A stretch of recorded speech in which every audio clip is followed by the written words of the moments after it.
Generally speaking, in metabolic syndrome, there is too much of everything. There's too much insulin, too much leptin, and too many pro-inflammatory markers. You get the picture. Now, sometimes the too much of one thing tanks something else because, metabolically speaking, the chemicals are dependent on one another. This is particularly a problem with too much insulin. In fact, too much insulin causes cells to stop listening to insulin. This situation is described as insulin resistance. Now, one chemical we're expecting too much of in metabolic syndrome is adiponectin. It's an adipokine, which means fat cells make it.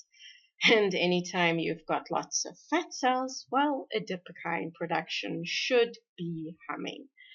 But adiponectin bucks the trend.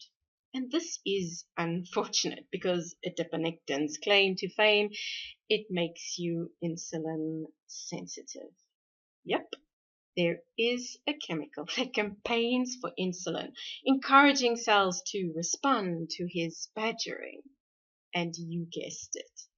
When you're insulin resistant and could do with a little help, adiponectin is thin on the ground. Ouch.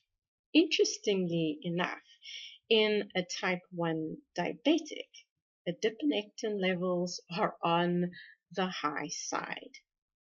This makes sense. When there are lots of insulin molecules on the ground, well, insulin doesn't need adiponectin drumming up support. Insulin has all the bases covered. But the situation changes when insulin is missing in action. Having adiponectin work alongside insulin ensures the job of putting away the groceries gets done. Now, what doesn't make sense is the chief source of adiponectin is fat tissue. Now, people with metabolic problems are typically not short on fat cells. They've got more than enough, but they are short on adiponectin. This is known as the adiponectin paradox, and adiponectin shortages are linked with insulin resistance. What is going on? Well, a team of researchers have been trying to figure it out because persuading adipocytes to produce more adiponectin could be rather helpful in someone who is insulin resistant. They discovered something rather surprising. The fat cells pumping out adiponectin are not the ones associated with big bellies. Join us for this episode of Better Body Chemistry TV to discover the secret stash of fat cells that are responsible for adiponectin production. Better Body Chemistry TV is brought to you by Dr. Sandy, a scientist turned gremlin buster, helping you battle sugar gremlins, heifer lumps, and other health horribles through better body chemistry. Remember, small things can make a big difference to your health.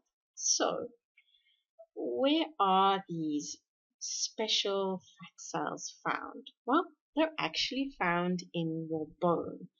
Bet you didn't realize bone had fat tissue. Actually, 70% of the space in your bone is made of fat tissue. You have approximately 2 kilograms of the stuff.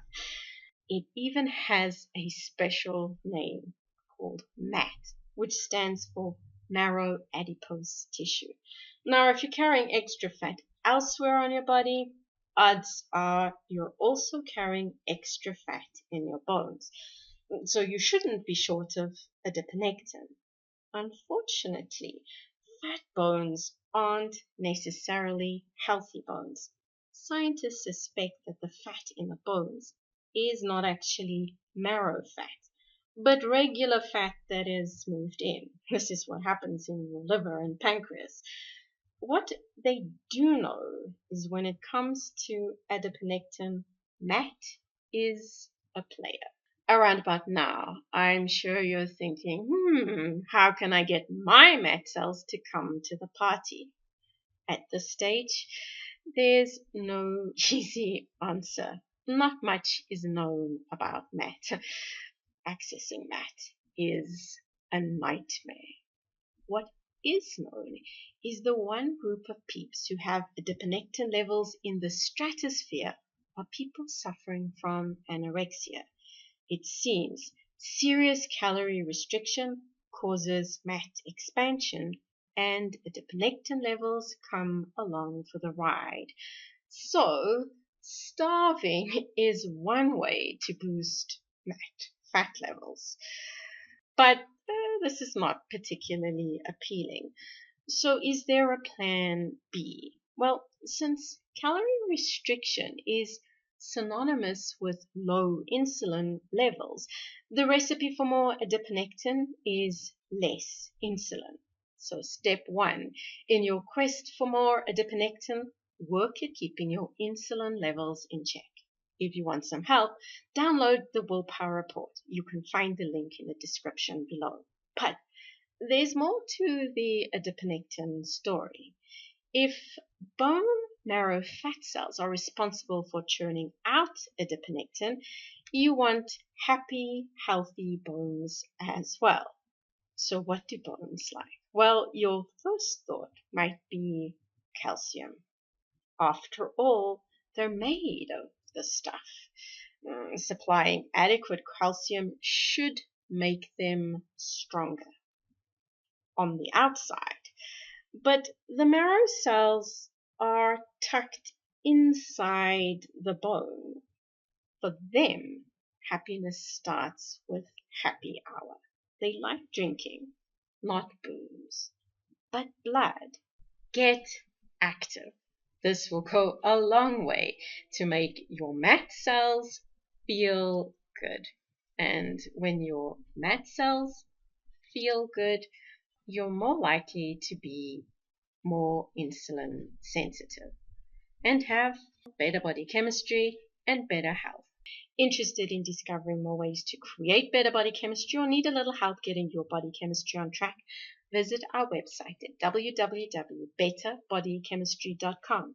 Browse our library or enroll in one of our courses or programs. The advice is simple to follow and based on real science, not hype. And know someone who is insulin resistant? Share this video with them so they can drum up support for insulin by boosting supplies of adiponectin.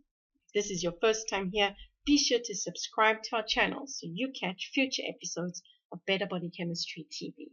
Remember, small things can make a big difference to your health.